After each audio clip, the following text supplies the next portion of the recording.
자, 안녕하십니까. 중학교 1학년 제자님들, 중학교 1학년 통계를 이제 오락의 단계처럼, 버벅거려서 죄송합니다. 중학교 1학년 통계를 오락의 단계처럼 이제, 18일차를 할 건데요. 18일차에서는 이제, 상대 도수의 이제 변형이라는 주제를 갖고 이제 강의를 해보도록 하겠습니다. 그렇다면 이제 상대도수의 정의는 이제 알고 계셔야겠죠? 상대도수의 정의는 우리가 17일차에서 배웠죠. 비교함으로써 의미가 생기는, 비교함으로써 성립하는 도수를 상대도수라고 하죠. 누구와 비교하냐 이거죠. 이제 전체 도수하고 비교하겠다 이거 전체 도수. 전체 도수분의 이제 그 계급의 도수. 이게 바로 이제 상대도수의 정의죠. 근데 이 상대도수를 조금 더 구체적으로 해서 어떤 계급의 상대도수 이렇게 적어도 상관없습니다. 원래 더 자세히 적었다면 어떤 계급의 상대도수 이렇게 적어야겠죠. 그런데 선생님은 편의상 상대도수로 정의합니다. 여기가 그라는 말이 있기 때문입니다. 그러면 이 상대도수의 변형이라는 건 이 정의가 주어졌을 때 이 정의로만 끝나서는 안 된다는 얘기를 하고 싶은 거예요.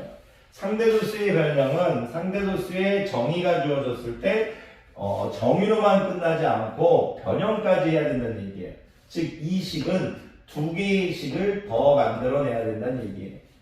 무슨 얘기냐면 제가 그래서 A는 B분의 C 이렇게 이제 비율로 정의하는 이제 개념 파트에서 항상 여러분들이 두 가지 정도를 더 가져와야 돼요. 두 가지 정도의 개념을 더 확장시켜줘야 돼요. 첫 번째는 야이와 야이를 바꾼 이제 B는 A분의 C 똑같이 스텝1은 똑같이 비율로 정의해주는 것 스텝1은 똑같이 비율로 정의해주는 것 이런 얘기죠. 2는 예를 들어서 제가 16분의 32하라고 하면 2하고 16을 바꿔서 16은 2분의 30해서 스텝1은 비율로 정의해주는 스토리 그리고 스텝 2는 양변의 비를 곱해서 곱하기 형태로 정의해주는 스토리.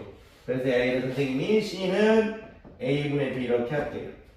그래서 여러분들이 이 식을 보고 이제 상대도수는 이제 비율로 정의하는 개념이잖아요. 그랬을 때 다시 비율로 정의해줄 수 있는 개념. 전체 도수. 그러니까 이제 요 세 가지 말을 편하게 쓸 수 있어야 된다는 얘기를 하고 싶은 거예요. 상대도수는 이제 전체 도수는 역시 그 계급의 도수를 누구로 나눈 거다? 상대 도수로 나눈 거다. 이렇게 편하게 얘기하실 수 있어야 된다는 얘기예요. 그러니까 여러분들이 이런 것들을 편하게 연습해야 이제 상대 도수의 변형을 공부해 놓고 변형을 편하게 이제 하실 수 있어야 이 변형을 갖고 문제를 푸는 응용의 단계로 갈 거예요. 그래서 여러분들한테 제가 상대도수를 정의할 수 있으면 바로 전체 도수도 비율로 이제 정의하겠다 이거예요. 그러면 마지막은 뭐냐면 여러분들 야이에 대해서 물어볼 수 있다는 얘기예요. 양변의 전체 도수를 곱해서 그 계급의 도수는 비율로 얘기하냐는 곱하기 형태로 얘기할 수 있다는 얘기예요. 그 계급의 도수는 상대 도수 곱하기 전체 도수다. 이런 식으로 해서 요 세 가지가 완벽히 외워져 있어야 돼요. 그래야 문제를 이끌어 나갈 수 있어요. 자, 오늘 상대도수의 변형, 우리가 17일차에서 배웠던 상대도수의 정의 얘기하실 수 있겠어요? 17일 때 배웠던, 죄송해요. 항상 얘기하지만 그냥 바로바로 찍는 거다 보니까 말이 조금 이렇게 잘 안 버벅거릴 때가 있어요. 그래서 다시 찍는 건 없습니다. 그냥 계속 가요. 이해해 주십시오. 죄송합니다. 귀여운 척 했습니다. 자, 제자님들에게 물어보는 상대도수는 비교함으로써 의미가 생기는 도수인데 누구와 비교한다는 얘기죠? 전체 도수분의 그 계급의 도수라 이거예요. 그럼 이 상대도수의 이 정의를 외워놓고 여기서 끝내면 안 된다는 얘기예요. 전체 도수는 뭐예요? 전체 도수는 딱 물어보면 그렇죠. 상대도수분의 그 계급의 도수예요.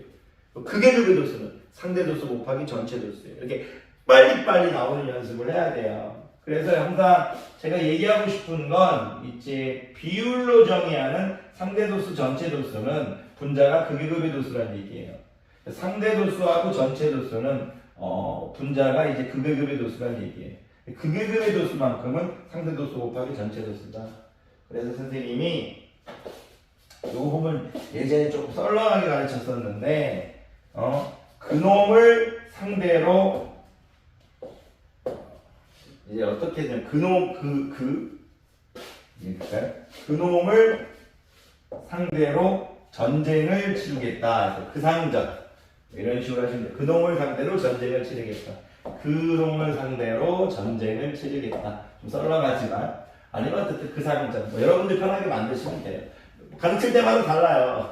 왜냐면 그 상질이 외워질 머릿속에 딱 박혀 있으니까 욕으로 하시면 안 돼요. 그놈한테 쌍욕은 전화로 전달 뭐 이런 거 안 됩니다. 죄송합니다. 어쨌든 여러분들한테 얘기하고 싶은 건 상대도수, 전체도수. 상대도수, 전체도수는 비율로 정의하겠다. 상대도수, 전체도수. 상대도수, 전체도수. 상대도수, 전체도수는 분자가 극의 도수, 극의 도수. 상대도수를 물어봤을 때는 극의 도수를 전체도수로 나눈 거고요. 전체도수를 물어봤을 때는요. 극의 도수를 상대도수로 나눈 거예요.